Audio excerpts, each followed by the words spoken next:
Bien, donc merci à tous d'être là ce soir pour cette 9e causerie, moi François, cet après-midi. Le temps passe, hein, puisque finalement on en arrive à la 9e.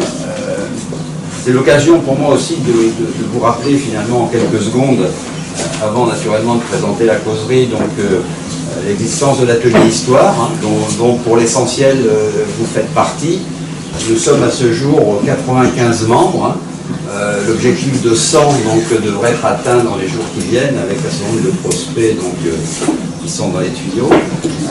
Donc ça nous conforte et nous encourage évidemment à continuer. Alors on vient maintenant au vif du sujet, hein, et donc eh bien, Françoise donc, va nous présenter. Alors en fait, vous avez vu qu'aujourd'hui on a même la télé, hein, on avait 3 chaînes qui ont souhaité intervenir, il y a des caméras partout. D'ailleurs on se demande d'ailleurs, parce que pour ceux qui ont, vous avez dû voir dans la MR hier, hein, donc elle a eu droit à un grand article avec tout un tas de présence d'élus, de conseillers départementaux, voilà. Donc on se dit que nous-mêmes à l'atelier Histoire, donc voilà, on a de la chance de l'avoir avec nous. Et donc, à toi François. Merci Pierre. Bien, donc merci à tous d'avoir répondu à l'invitation de l'atelier d'Histoire de Rennes pour présentation. Donc je me suis basée, j'ai fait un PowerPoint, je vais vous passer les diapos les unes après les autres, il y a un 32 diapos. C'est la trame générale de ce que j'ai étudié dans mon livre, donc avec des sujets très divers, vous pouvez le constater. Des sujets qui seront juste survolés aujourd'hui, puisque c'est qu'une présentation qui va durer en gros une petite heure, sachant que le travail de recherche, j'ai quand même passé 8 années dessus. Donc 8 années en 1 heure, c'est difficilement compressable. Alors, sachant que, donc ça c'est le plan général du sujet que je vais aborder. Dans les généralités, déjà, en tout, j'ai répertorié 55 moulins sur la rivière, sachant que pour chacun de ces moulins, on peut disposer d'une quantité énorme de documentation et que chaque moulin à lui-même pourrait mériter une monographie. Parce que c'est immense tout ce que l'on peut trouver, aussi bien en termes de l'histoire pure du moulin, à qui il a appartenu, dans les seigneuries, après dans les privés. Au niveau de la réglementation, au niveau des meuniers qui s'y sont succédés, donc c'est vraiment quelque chose de très dense. Donc pour chaque moulin, ça va être un petit peu des données au niveau de l'histoire, des données un petit peu générales.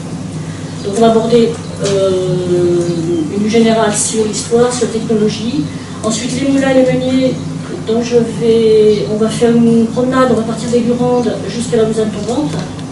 Une autre partie qui est donc consacrée à la vie des meuniers, la vie quotidienne des meuniers, qu'on ne connaît pas forcément. Les meuniers sont un peu vus sous un côté, des fois ils ont la mauvaise réputation de filous, de voleurs, mais la vraie vie au quotidien des meuniers, on ne connaît pas forcément.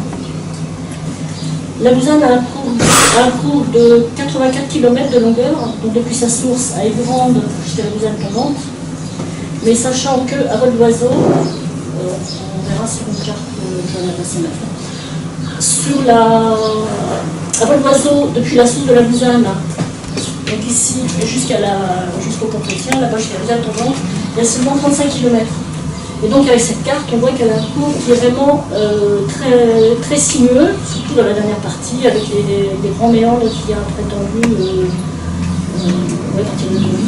Il y a un cours qui est très changeant, parce qu'au départ, elle monte directement vers le nord. On pense, ça serait un peu logique, on se dit elle va aller rejoindre l'Indre qui passe pas très loin, je les vois, puis après je serai regardant. Et en fait, après je les vois, elle change complètement d'orientation. Elle va vers l'ouest et après direction sud-ouest, et elle se met dans la Creuse, donc un petit peu avant sa direction. Donc discordance entre la longueur de la rivière et la distance entre la source et le rocher. Savoir aussi que quand elle est à Évrande, la source est à 390 mètres d'altitude et arrivée à la Lausanne tombante, elle n'est plus qu'à 100 mètres. Donc elle a une dénivellation qui est quand même conséquente. Et ce qui l'a fait être classée dans la première partie de son cours pour une rivière torrentueuse, parce qu'il y avait une dénivellation. Et donc sur cette rivière, 55 moulins répertoriés. Donc 55 moulins sur 84 km, ça fait 1,5 km à peu près entre deux moulins, donc avec des fois plus, mais des fois moins, c'était vraiment des uns sur les autres. Voilà, donc la carte. Donc sur la carte, j'ai figuré les trois principaux affluents, qui sont l'Auzon, le Bourdon et le Crésancet. Donc l'Auzon qui arrive à peu près, enfin à Prébus-sur-Dayac, un petit peu avant le moulin Juillet. Le Bourdon qui arrive en bas du bourg de Jeux-les-Bois. Et le Crésancet qui est donc la sortie du bourg d'Arton après entre le moulin Neuf et le moulin des Jésus. Alors, la page un petit peu d'histoire, donc c'est des grandes lignes, histoire d'avoir vraiment quelques points de repère. Avant la Révolution, les moulins étaient ce qu'on appelait des moulins banaux. C'est-à-dire que les moulins étaient la propriété de groupes des seigneurs, soit des seigneurs laïcs ou des seigneurs religieux, donc les couvents, les monastères, ou des seigneurs locaux. Des moulins banaux parce que soumis à la banalité. La banalité, c'était un droit féodal. Les habitants, les paysans étaient obligés d'aller faire moudre leur grain au moulin banal. Pareil, ils étaient obligés aussi d'utiliser le four banal pour faire cuire le pain, ou le pressoir, quand c'était pour presser les noix ou les olives dans certaines régions. C'est un moulin qui appartenait à la seigneurie, et donc c'était une obligation, c'était un impôt déguisé. Et le meunier qui procédait au meulage du grain était payé en nature, et lui, il donnait une rétribution au seigneur qui était propriétaire du moulin. Donc ça, c'est le système avant la Révolution. Savoir que très peu de meuniers étaient propriétaires de leur moulin avant la Révolution. Avec la vente des biens nationaux, il y en a certains qui ont pu acheter leur moulin, et puis après le 19e, les choses se sont démocratisées, il y a eu des meuniers propriétaires. Une date importante, c'est 1812, puisque avant la Révolution, chaque petite région disposait de ses propres mesures de distance, mesures de poids, qui n'étaient pas les mêmes chez le voisin. Et donc, avec la Révolution, le système métrique a été inventé.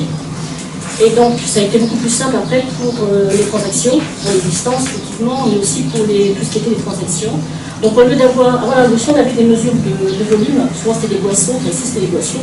Donc, un boisson, selon comment il était plein, s'il était arasé, s'il était en creux, ou s'il était un petit peu grondant, la quantité n'était pas la même.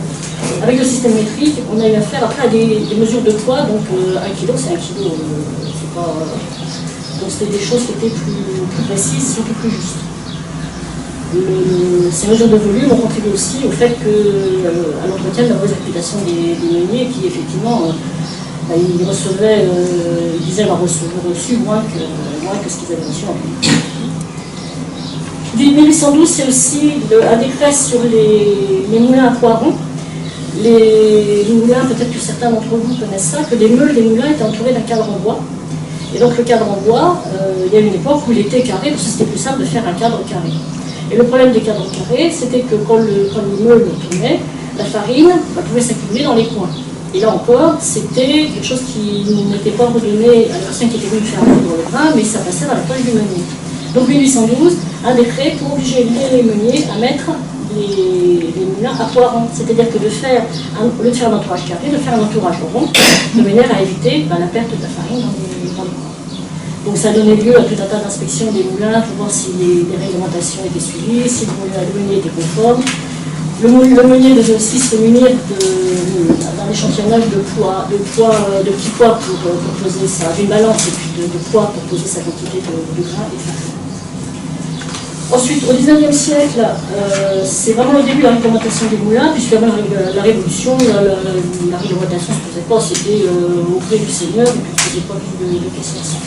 Avec la Révolution, donc, a été créée ce qu'on appelait la police des eaux, qui était chargée de contrôler les installations des moulins, que les hauteurs, les niveaux d'eau et la hauteur des niveaux d'eau étaient fixés de façon à ne pas nuire aux riverains.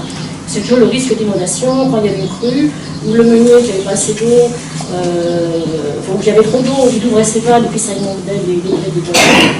Donc la réglementation des moulins au 19e, les archives qui sont consacrées à ce sujet-là regorgent de de litiges, de plaintes, de paysans qui apportent une sévage parce que le pré était inondé, parce que le meunier avait levé les vannes et puis il y avait trop d'eau dans le champ.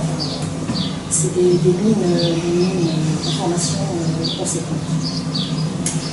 1914, c'est un autre tournant, puisque avec la mobilisation générale, beaucoup de meuniers sont partis, puisque les meuniers, on verra plus tard, c'était quand même un métier exigeant physiquement. Ces jeunes sont partis en guerre.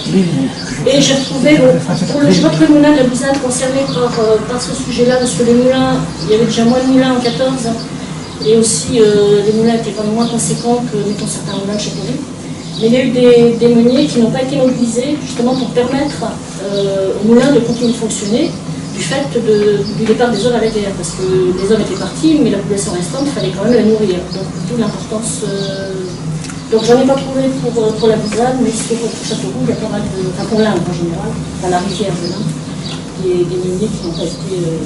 sont restés sur place. Après la guerre de 14, donc c'est vraiment le commencement de la fin, on pourrait dire. Beaucoup de meuniers sont revenus de la guerre, d'autres sont venus, ne pouvaient plus travailler. Le changement des modes de vie, l'augmentation, l'amélioration des techniques. Et on est arrivé à un moment où il y a eu une surproduction de farine et il y a eu une réglementation qui a été mise en place dans les années 30 qui aboutit au contingentement des moulins, bien que les moulins avaient un plafond de production de farine. Ils ne pouvaient pas moudre plus qu'une certaine quantité pour justement limiter la surproduction. Et donc, avec de plus en plus de normes qui étaient mises, d'obligations, de transformation, de modernisation, pas mal de petits moulins ont fermé à cette époque-là, et ça a vraiment été le début de la fin. Les derniers moulins qui fonctionnaient se sont arrêtés petit à petit. Après la Deuxième Guerre, il y a aussi pas mal de moulins qui se sont arrêtés. Et les derniers ont fini les années 60. 1998, on verra plus tard, le dernier moulin de la Buzanne s'est arrêté donc il y a juste 20 ans. Donc j'ai remis le dessin des installations hydrauliques pour vraiment voir donc, avec l'installation des barrages et des vannes. Avec donc l'eau qui arrive avec le petit 1, donc le barrage avec les vannes de décharge, donc la rivière coule dans ce sens-là, l'eau arrive là. L'eau ici, la rivière naturelle est déviée, là-haut le bief qui vient alimenter le moulin. Et entre les deux, il y a un sorte de sécurité pour que, en cas de montée des eaux, que le moulin soit demandé, on lève les vannes et l'eau s'en va, le trop plein d'eau part dans l'eau naturelle, dans le cours naturel. Différents types de roues. Donc la roue dessus, qui est utilisée surtout quand les cours d'eau sont encore peu conséquents, où le débit n'est pas très important. En fait, l'eau arrive par-dessus le moulin. C'est la roue qui vient faire tourner par le poids, donc la roue tombe sur les pales, qui fait tourner la roue. La roue dessous, c'est pas le cours d'eau le plus important. Donc ça, la roue dessus, on la trouve au niveau de la Buzanne, on trouve jusqu'à Neuvy moyen. Après, c'est des routes dessous, il n'y a que la rivière est plus importante, donc c'est le cours d'eau, c'est la force du courant qui part en dessous, emmène, fait tourner la roue. Et à la fin du 19e, on a vu apparaître des nouveaux types de roues, la roue sage-bien, la roue poncelée. C'était des roues qui avaient des aubes, au lieu qu'elles soient plates, qui étaient incurvées, qui étaient courbes. Et c'était pour, le principe, c'était pour améliorer le rendement. Donc maintenant, on va aborder les moulins et les meuniers, et on va partir se promener à partir des Gurandes jusqu'à la Buzanne tombante. Donc les Gurandes, c'est le lieu de la source de la Buzanne, Notre-Dame de la Buzanne au nord des Gurandes, qui est toujours un lieu de pèlerinage puisque les eaux de la source de la Buzanne ont été longtemps considérées comme ayant des vertus thérapeutiques. Quand on y va dans la fontaine, il y a toujours des pièces de monnaie, et il y a toujours un pèlerinage, c'était la semaine dernière, le mardi Pentecôte, toujours un pèlerinage à la Buzanne. Donc la Buzanne, à Aigurande, c'est encore un tout petit peu d'eau, c'est un moulin, des moulins à Aigurande, je pense sur la Buzanne. Donc ensuite, elle monte vers le nord, elle passe à Montchevrier. En fait, elle fait la limite entre les deux communes, entre Montchevrier et la Busserette. Le premier moulin, c'est le moulin de l'Age, Ce moulin a un bief qui est très très long. Il faut rappeler que les biefs, donc les moulins sont d'époque médiévale, et donc les biefs ont été posés à main d'homme. Alors ça en tête, parce que des fois quand on voit la longueur des biefs, c'est pas si impressionnant l'écran. Après Montchevrier, on arrive à Cluis. Donc Cluis, c'est la première commune. La Buzin commence à prendre de l'ampleur là, à cet endroit-là, et quand même pas mal de moulins à Cluis. Bon, j'ai cité deux établissements qui n'étaient pas des moulins, à Bourgard et Le Fourneau. À Bourgard, aussi à Cluis, c'était un château qui appartenait à Saint-Georges-de-Sand, d'Orben, on me souvient. C'était une usine hydraulique pour alimenter une machine à vapeur, qui a fonctionné très ponctuellement jusqu'au 19e. Sinon, les autres, le moulin Gallo, lui, il a fonctionné, il s'est arrêté déjà un moment depuis le 19e. Le moulin Garand, il est maintenant transformé en gîte. Si vous avez l'occasion d'aller me promener par là, on le voit très bien, il n'est plus là. Et c'est un site pour préserver très, très joli. Et oui, c'est magique. Le moulin Rodet s'est arrêté il y a déjà un moment. Le Grand Moulin et le moulin Jalra ont fonctionné encore une bonne partie du 20e. Le moulin de la Fosse, alors lui c'est un tout petit moulin, il est englobé, il est un petit peu plus le moulin Jalra, pour les gens qui connaissent, maintenant il a été, au fur et à mesure que la carrière s'est agrandie, il a été englobé dans le territoire de la carrière. Le moulin de Puissou, dont je parlais tout à l'heure, qui s'est arrêté en 1998, quand le dernier meunier a pris sa retraite. Et en dernier, donc le Fourneau qui était en limite, qui est sur Cluis, mais qui était en limite avec Moire, qui était le lieu qui travaillait en lien avec l'IFOF de Crozon, puisque sur la région de Neuvy et Bournay, il y avait des gisements de minerais de fer, et le fer était donc extrait à cet endroit-là. Il était transformé au fourneau en un extrayel le minerai pour en avoir la fonte brute, et qui après a été usiné, travaillé à Crozon. Puis donc le moulin Jalra, ça c'est une carte postale qui date des années 20 à peu près. Maintenant ça n'a plus rien à voir, le bief a été comblé, le moulin est fermé donc, depuis les années 60. Le bief a été comblé, donc on ne voit plus, ça ne se voit plus. Et le moulin de Puissou qui est donc juste au pied des ruines de la forteresse. Ensuite on arrive à Moër. Donc à Moër, il y avait deux moulins, Chamreau et Archy. Ensuite on passe à Neuvy. Alors Neuvy, c'est un des deux bourgs. Il y a deux bourgs qui sont traversés par la Buzanne. Pour toutes les autres communes, la Buzanne passe en dehors du bourg. Elle traverse le bourg de Neuvy et le bourg du Pont-Chrétien. Sinon, partout ailleurs, elle passe en dehors. D'ailleurs, quand on passe sur la Buzanne, on ne sait pas forcément dans quel commune on est, parce que c'est un peu de nature. Donc à Neuvy, il y avait quand même 4 moulins. Deux qui ont fonctionné jusque dans les années 60, le moulin Neuf et le moulin des Mares, qui sont, pour les situer, sur le long de la route de Transon, après la gendarmerie. C'était un petit peu nord dans le bout. Et Neuvy, elle avait une photo, voilà, ça donne un aperçu de ce que pouvait être la traversée de Neuvy à cette époque-là. Quand on regarde dans les anciens documents, entre autres dans les délibérations des conseils municipaux, Neuvy, à la fin du 19e, il y avait des gros problèmes sanitaires. Parce que la rivière, l'hiver, on va aller sujette à des crues. Dans la veille ici, on sait, il y avait des crues de la rivière. Mais l'été, la rivière est quasiment à sec. Et à cette époque-là, il n'y avait pas de système sanitaire, des coups d'écoulement, de ramassage de l'eau. Donc en fait, c'était la rivière qui servait un peu de dépotoir.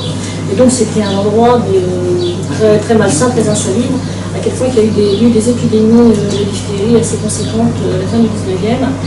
Et il y a eu des projets de curage, on avait parlé de dévier la rivière à un moment. Et bon, ça a été quand même un souci sanitaire important.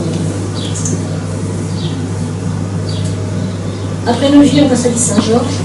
Guy-Saint-Georges, il y a un seul moulin, le moulin Saul, Pareil, maintenant, si on se promène par là-bas, on peut repérer l'endroit. Bon, j'ai pas mis de photo, mais le bief a été comblé aussi quand le moulin s'est arrêté. Et on peut arriver à visualiser l'endroit où se tenait le moulin parce que l'emplacement du bief est quand même bien dessus. Ensuite, on arrive à Bussière-d'Aillac. Bussière-d'Aillac, il y avait un seul moulin, Bussière. Un moulin qui s'est arrêté à la fin du 19e. Et le moulin faisait partie d'un domaine qui était immense, il y avait beaucoup de terres cultivables, qui ont été vraiment mises en valeur dans le courant du 19e. Et le moulin s'est arrêté, au profit de la mise en valeur des terres. Ensuite, on a le Gelébois. Donc Gelébois, pareil, plusieurs moulins répertoriés qui se sont arrêtés fin 19e, début 20e. Le moulin de la Feuge, je l'ai cité. J'ai pas trop saisi parce que la Feuge, si on connaît pas, si le lieu, il y a un lieu qui s'appelle la Feuge actuellement sur le jeu, mais qui est quasiment limite de la forêt de Châteauroux, donc relativement éloigné de la rivière. Et en fait, je l'ai mis parce que Eugène Hubert, le grand archiviste du département, qui a travaillé beaucoup sur les documents des anciennes archives et autres, lui mentionne la Feuge comme ayant eu un moulin qui existait au XVIIIe à la Feuge. Voilà, la Villeneuve. Et le Gué de Venay, donc le Gué de Venay qui est situé sur la route de Châteauroux à Aiguerande. C'est au début du XXe, et il y avait une auberge qui fonctionnait, qui était installée côté à côté. Souvent c'était le mari et la femme, le mari qui venait le moulin et la femme qui venait l'auberge. On arrive à Arton. Donc Arton, pareil, un certain nombre de moulins répertoriés. Les Auberts, c'est pareil, c'est un vieux moulin qui est cité par Eugène Hubert dans ses documents, donc je l'ai mis aussi pour mémoire. Pied-Moreau, donc quand même des moulins qui sont arrêtés quand même dans les années les Chézeaux et puis Pied-Moreau qui sont arrêtés au milieu du 19e. Corbilly, pareil, qui a été beaucoup de moulins ont été reconvertis pour alimenter les châteaux en eau ou voire en production d'électricité. Ça s'est fait quand même plusieurs endroits. Le moulin de la Roche et puis le moulin neuf, donc qui s'est arrêté à la fin des années 50. Le moulin de Bourgard, donc il y a effectivement un moulin à Bourgard, s'est arrêté au début du 19e. Et ce qui était assez amusant, c'est qu'un des derniers meuniers, enfin qui m'a amusé moi, un des derniers meuniers de Bourgard, il a arrêté la meunerie et il est devenu gabou. Et gabou, c'était garde des gabelles, c'était ceux qui faisaient la chasse qui surveillaient les coqs à Fibalcet.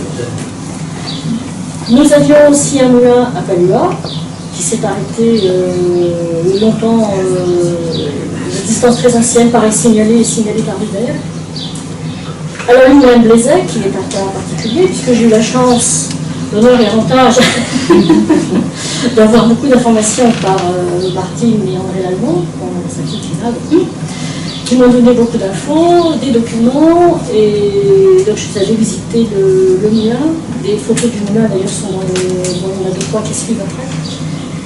Et le moulin de Blaizet, donc, a pas fonctionné jusqu'en 1965. Donc un des derniers moulins sur la Bouzade. Il y a quelques-uns qui fonctionnaient jusqu'à cette date relativement avancée. Ensuite, on a le moulin de Vozelle, qui s'est arrêté dans les années 20. Là, alors, le moulin de Vozelle, qui visiblement à une époque a fait partie de la communauté saint-cyrienne, puisque Vozelle en était. Donc à cette époque-là, c'était les familles Henry qui étaient. C'était Léonard Henry, je crois, qui était nommé à Vozelle à l'époque des Saint-Cyriens. Ensuite, on a le moulin de Forges.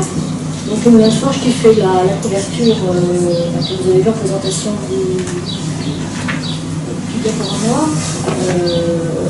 Monsieur Lajourny a refait, la roue était complètement dégradée, et il a reconstruit entièrement la roue du moulin. Au Plessis, donc il y avait, je l'ai noté, c'était pas vraiment un moulin, mais il y avait une installation hydraulique pour faire de la mouture destination de l'alimentation animale. Et puis, courant 20e, il y avait des béliers qui étaient installés pour alimenter le château en eau. Et ensuite, les deux derniers moulins, donc Vildouin et le Broutet. Alors le Broutet, une particularité, le château du Broutet est sur Tendu, mais le moulin est sur Pèze. Donc Vildouin et le Broutet, c'était tous les deux des moulins à blé, qui ont été courant 19e dans les années 1830 à peu près, pendant quelques années, qui ont été reconvertis en moulins à foulon. C'était des... Bon, il y avait une grosse industrie textile à Châteauroux à cette époque-là, il y avait des petits entrepreneurs qui cherchaient des endroits, des moulins au périphérie de Châteauroux, peut-être parce que la main-d'œuvre était moins chère, peut-être. Et donc ils ont reconverti des moulins à blé en moulins à foulon. Pareil, c'est des moulins qui sont arrêtés rapidement dans la deuxième moitié du 19e. Qu'est-ce que c'est les foulons? Alors, les moulins foulons étaient destinés à traiter les draps de laine. Dans le Berry, on était une région grosse productrice de moutons pour la laine. Et la laine du mouton donc, servait à fabriquer les draps, mais la laine en elle-même, naturellement, elle est grasse. Donc il fallait la dégraisser pour pouvoir l'utiliser en textile. Donc le moulin foulon, c'est là qu'il intervenait. On mettait à dégraisser donc, les draps. Parce que quand il y avait un moulin foulon, il y avait toujours des tisserands qui étaient avec. Ça fonctionnait ensemble. Donc les tisserands tissaient la laine. Et ensuite, une fois que le drap était fabriqué, on mettait les draps dans des grandes auges à détremper avec des produits. J'ai même vu un endroit, parce qu'on cherchait des substances acides pour enlever la graisse. J'ai même vu un endroit où, dans certains ateliers, on utilisait de l'urine humaine pour décanter, dans des. On n'imagine pas des moyens. Et donc, une fois que la laine était graissée, ensuite on la passait dans d'autres réceptions où il y avait des maillets qui étaient actionnés donc, par la roue du moulin. Et les maillets venaient marteler l'étoffe pour écraser les fibres et pour faire un tissu bien homogène. Quoi. Les fibres s'entrelacent. Et après de passer au foulon, ils rétrécissaient, ils arrivaient à 1,60 m. D'accord. Et foulon, on fabriquait un feutre en fait. Vous savez que la structure de la laine n'est pas une structure lisse, c'est une structure alcane. Et à force de taper dessus, il faut mettre un peu, attention à pied, il faut mettre un savon, et les fibres elles glissent les unes sur les autres, et la texture du tissage, du chaîne de trame, disparaît pour donner cette apparence de feutre. Les vieux chapeaux qui sont en feutre sont en général tissés au départ. Et on mettait aussi de l'argile. Oui, alors j'ai retrouvé par exemple dans la forêt au nord de Boisé, Balzan, la manufacture Balzan venait chercher de l'argile de Boisé pour justement le dégraissage. Ça effectivement, je ne l'ai pas dit, mais effectivement, il y avait des affleurements d'argile dans le Pas Châteauroux qui étaient utilisés par les foulons justement pour dégraisser Donc le moulin de Blaisay, donc il a été détruit à la fin de la guerre, donc le moulin fonctionnait quand même toujours, donc il a bien fallu trouver un moyen pour s'en sortir. Donc une échelle qui a été fabriquée, l'échelle de fortune, et puis on voit le meunier qui transporte un sac de blé sur le. Alors après on continue, on arrive à Monet, donc le moulin, il y a un seul moulin sur la Fusalle à Monet, le la Chaîne. Qui lui a une particularité, il a été tenu par une même famille pendant 200 ans, la famille Bourgeon, en fait, pendant plus de 200 ans, parce que les premiers, je les trouve à la fin du XVIIe, et le moulin s'est arrêté dans les années 20. Ensuite, Tendu, donc Tendu est assez fourni aussi en moulin. Donc il y en a plusieurs anciens, pareil que j'ai retrouvés dans les documents, dans les écrits de Jean Hubert, parce qu'on n'en a plus de traces. Donc la forêt Nobel.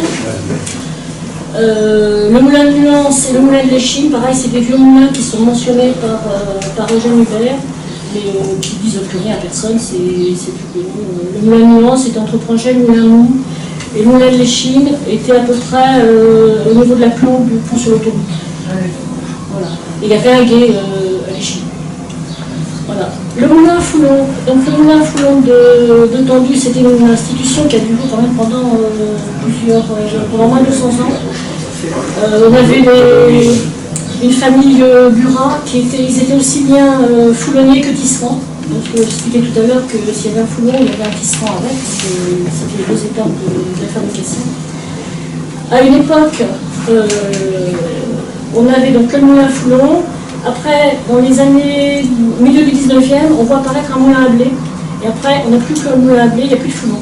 Mais le nom est resté, le moulin s'appelle toujours le moulin à foulon, même si on appelle le moulin des Olives. Voilà. Mais le moulin de Tringey, alors le moulin de Tringey, c'est aussi une grosse institution, un petit peu comparable au moulin de la Chaise. En ce qui concerne les meuniers, c'est une famille Richard qui a exploité le moulin de Tringey pendant à peu près 200 ans. Mais les Richards n'ont jamais été propriétaires de leur moulin. Ensuite, on arrive à Saint-Marcel.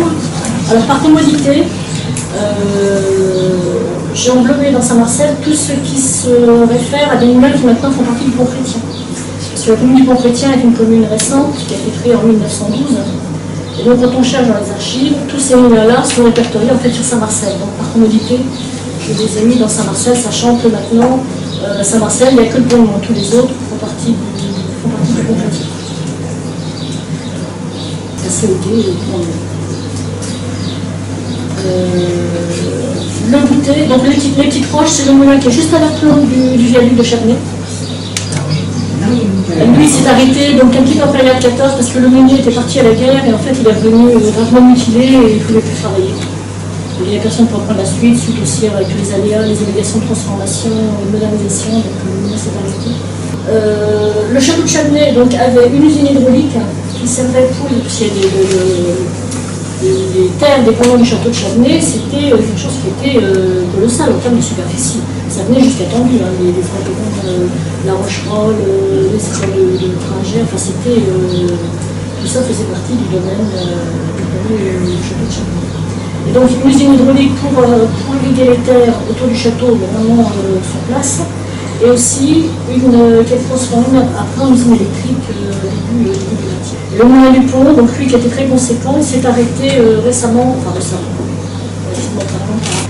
Voilà, et on arrive à Chasseneuil. Donc Chasseneuil, deux moulins, le moulin du Cluseau, donc de papeterie. Le lieu-dit s'appelle toujours la papeterie. Dans les documents, on trouve que c'est une papeterie depuis les temps immémoriaux.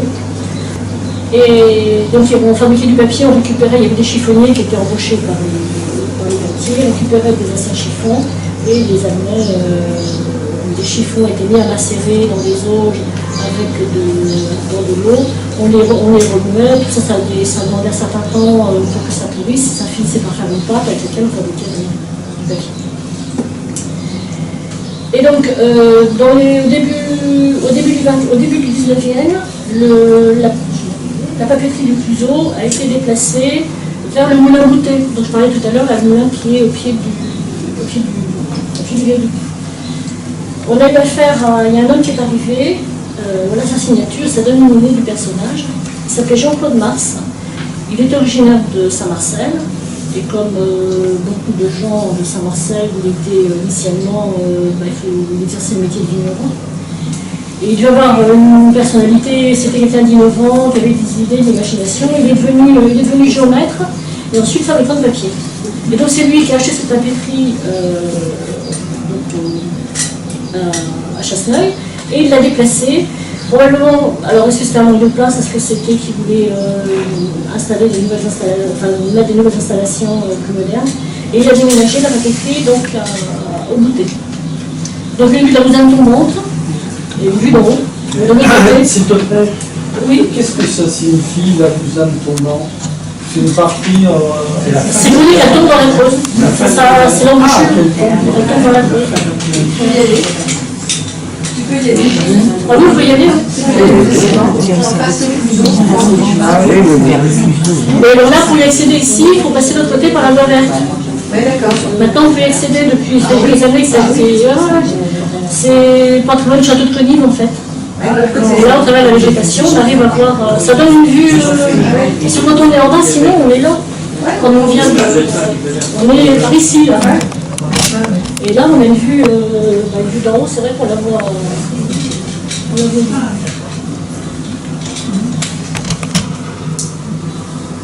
Alors, le chapitre sur la vie des meuniers. Donc ça, c'est pas spécifique de la Lausanne, c'est quelque chose qui s'applique à tous les meuniers, mais bon, c'est important de parler quand même de son mode de vie.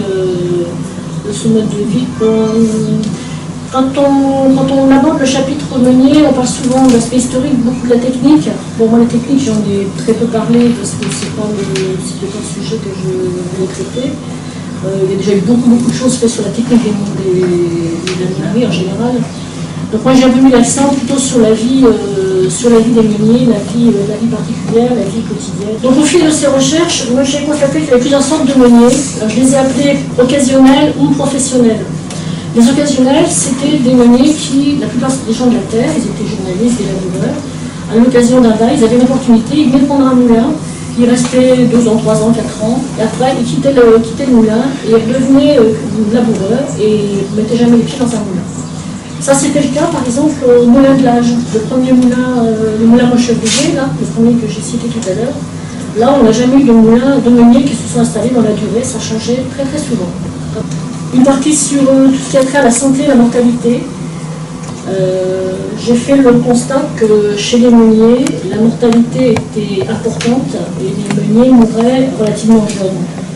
Les gens de la terre, les laboureurs, les cultivateurs, souvent, c'était pas rare de trouver des gens qui mouraient à 70, 60, 70 ans, enfin, avec une certitude de l'âge de naissance, pas un âge estimé sur la. Chez les meuniers, on trouve très souvent des hommes jeunes, 25, 30, 35, 40 ans qui sont morts, soit de maladies, soit d'accidents. On a des fois des curés qui mettent dans les registres que tel meunier, j'ai enterré tel meunier, il est mort broyé dans le rouet de son moulin, ou alors il est mort noyé dans le bief. C'était un métier qui était très dangereux, il n'y avait pas toutes les protections, les mesures de protection actuelles. Et puis les maladies respiratoires, puisqu'elles sont toujours dans une atmosphère humide et avec la poussière de la farine, beaucoup de maladies respiratoires. J'ai entendu livrer des témoignages, des gens qui ont parlé de meuniers qui avaient été obligés d'arrêter, même encore à des époques récentes, d'arrêter le travail à cause de problèmes d'asthme, de problèmes d'emphysème, vraiment des pathologies respiratoires importantes.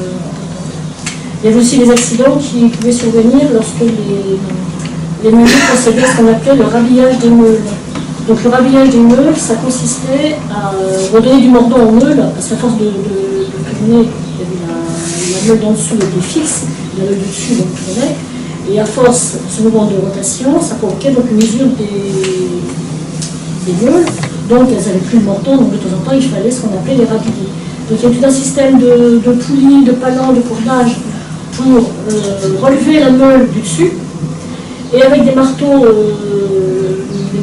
destinés à ces usages-là, des marteaux particuliers, où on redonnait du mordant à la meule.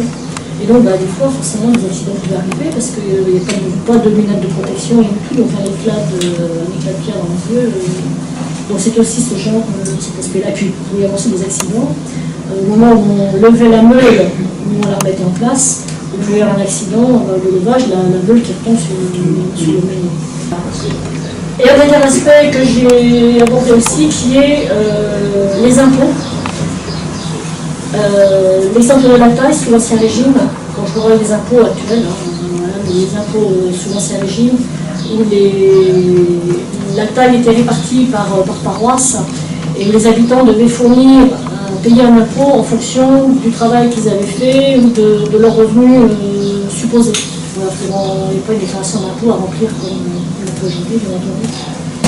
Et donc ces rôles d'imposition sont intéressants parce qu'ils nous donnent une idée en fonction de l'imposition de chaque moulin, de chaque meunier, parce que c'est par famille, par feu que les impositions étaient établies. Ça donne une idée de l'importance de l'activité de chaque moulin. Un moulin assez conséquent avait été imposé, mettons, de 10, 20, 30 livres, alors qu'un petit meunier qui produisait pas grand-chose, il n'avait que quelques sols à donner. Donc ça, c'est aussi intéressant parce que ça donne une idée justement de l'importance de l'activité du meunier. Donc la question qui se pose maintenant, à l'heure actuelle, c'est quel avenir pour les moulins, puisque les moulins sont pour la plupart à l'état d'abandon, certains sont habités quand même, certains sont entretenus, il y en a certains en ruine. C'est un patrimoine, ça fait partie du paysage, c'est un patrimoine industriel, c'est un patrimoine historique. Pour cette photo, juste pour info, c'est la cage de moulin du goûter. Celui qui a été une papeterie pendant le pied du viaduc. Maintenant, si vous avez des questions, n'hésitez pas, des questions, des commentaires.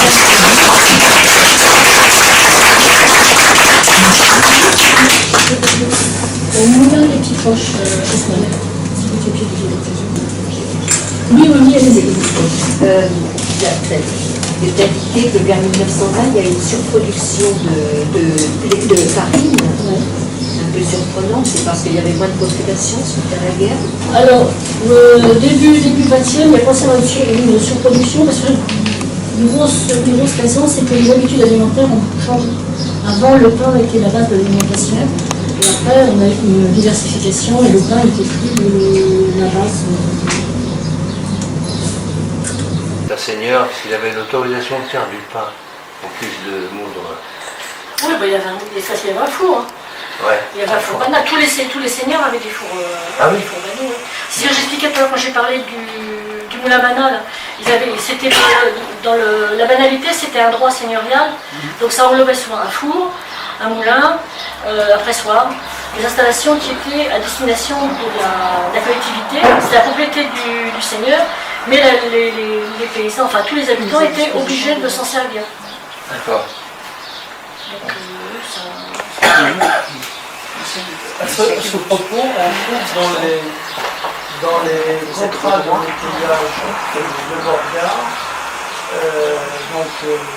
un contrat de métayage pour chaque métayer et l'obligation de faire moudre le grain à Blaizet, moulin de Blaizet. Blaizet était le moulin de la propriété de Borgard. ouais. Et c'est des documents de quelle époque ça? J'ai trouvé ça dans les années 1815. Ah oui, alors là, c'est plus la banalité, parce que la banalité, c'est l'ancien régime. Donc ça, c'est encore autre chose. C'est encore autre chose. C'est quand même une continuité. Des usages anciens. Dans les baux de métayage, il y avait un certain nombre de restrictions. Des obligations, des contraintes. L'anglais, tout ça, les rendements. Et justement, je n'ai pas trouvé de trace du moulin de Borgard. Ouais. Oui, c'est arrêté début 19e. Ouais, c'est pas Voilà. Et puis par ailleurs, donc, pour ceux qui pourraient être intéressés par l'ouvrage de Françoise, il y a toujours un plaisir de les dédicacer. Certains pouvaient être intéressés. Bien, mais écoutez, moi je vous souhaitais une bonne fin d'après-midi et encore une fois, merci de votre présence. Non, moi merci de votre attention, parce que tout le monde a été très attentif.